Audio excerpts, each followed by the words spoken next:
Assalamualaikum warahmatullahi wabarakatuh. Perkenalkan, nama saya Lili Dewi Pangesti. Di sini saya akan melakukan praktikum sederhana dengan judul Pertumbuhan dan Perkembangan pada Tanaman Kacang Hijau untuk memenuhi tugas mata kuliah praktikum IPA di SD. Selamat menyaksikan.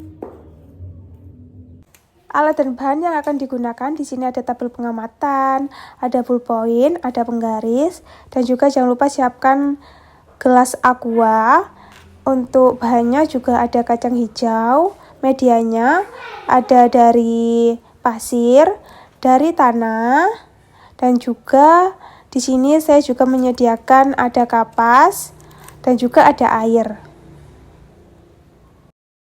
Pada biji kacang hijau, jangan lupa kita rendam dulu kurang lebih 15 menit sebelum melakukan penelitian. Untuk pot A digunakan pada media kapas, akan tetapi pada pot A besar itu ditaruh pada ruangan terang, sedangkan pada pot A kecil itu ditaruh pada ruangan gelap.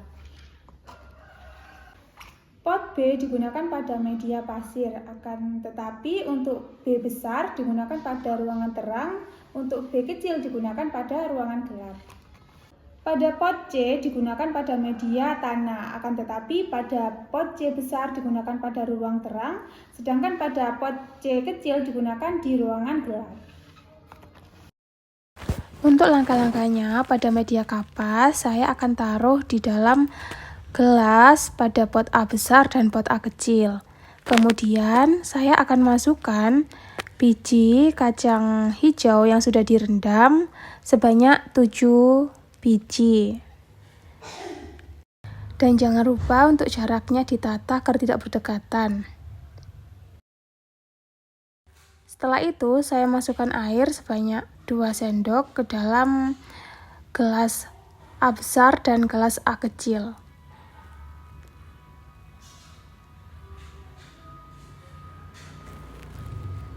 Di sini untuk langkah pada media pasir, kita tuang terlebih dahulu pasir ke dalam gelas sebanyak kurang lebih 3 sendok.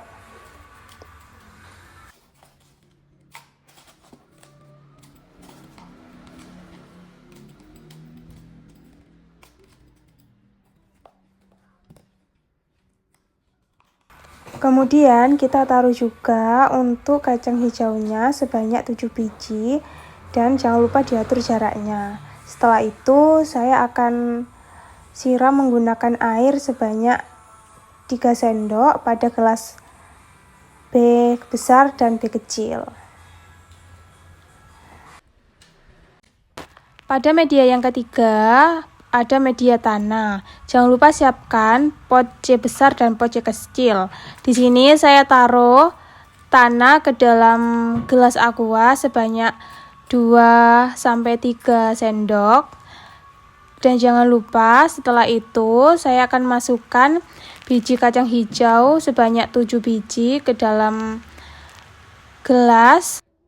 Setelah itu saya siram lagi menggunakan sendok sebanyak 2-3 sendok.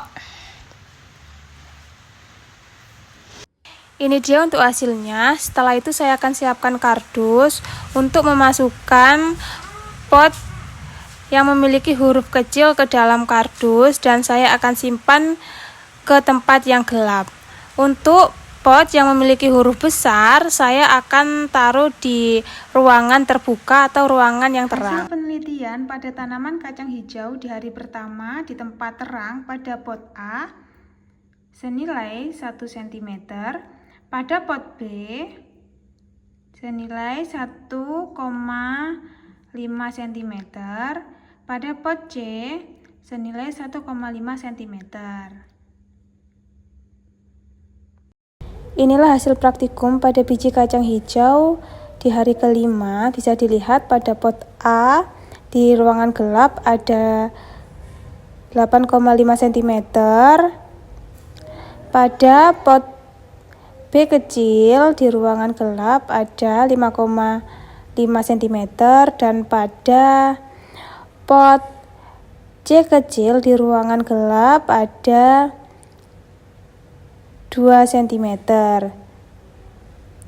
Sedangkan pada pot ABC yang besar di ruangan terang pada pot A itu ada 2,5 cm, pada pot B itu ada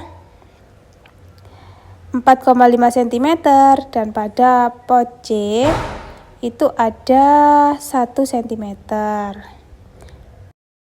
Ini untuk hasil praktikum kacang hijau di hari ke-7. Bisa dilihat pada tempat yang terang itu untuk batangnya sangat panjang-panjang, baik pot A sampai pot C. Sedangkan pada tempat yang gelap bisa dilihat pot A sama pot B itu batangnya panjang dan terdapat daun, sedangkan pada pot C itu batangnya tidak terlalu panjang dan juga terdapat daun. Jadi dapat disimpulkan bahwa penaruhan pada praktikum ini antara gelap dan terang itu sangat mempengaruhi pertumbuhan pada biji kacang hijau yang telah ditanam. Pada tempat terang tidak ada daun, akan tetapi batangnya panjang. Pada tempat gelap itu batangnya panjang dan ada daun. Tetapi pada media tanah itu tidak terlalu panjang tetapi masih ada daunnya. Terima kasih.